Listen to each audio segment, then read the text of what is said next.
கடலூரில் லாட்டரி சீட்டு வியாபாரியிடம் பணம் பெற்றுக்கொண்டு விற்பனை செய்ய அனுமதித்த காவல்துறை அதிகாரிகள் உட்பட 6 பேர் சஸ்பெண்ட் செய்யப்பட்டிருக்கிறார்கள். அண்மை செய்தியாக நாம் பார்த்து வருகிறோம். சிதம்பரத்தில் லாட்டரி சீட்டு வியாபாரி அளித்த வாக்குமூலத்தின் அடிப்படையில் அதிகாரிகள் 6 பேர் சஸ்பெண்ட் செய்யப்பட்டிருக்கிறார்கள். வடக்கு மண்டல ஐஜி அஸ்ரா கார்க் பரிந்துரையின் பேரில் விழுப்புரம் சரக டிஐஜி உமா நடவடிக்கை மேற்கொண்டிருக்கிறார்.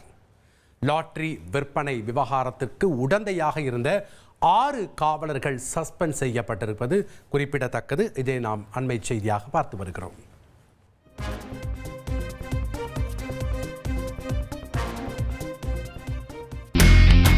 இனி செல்லும் இடமெல்லாம் செய்தி.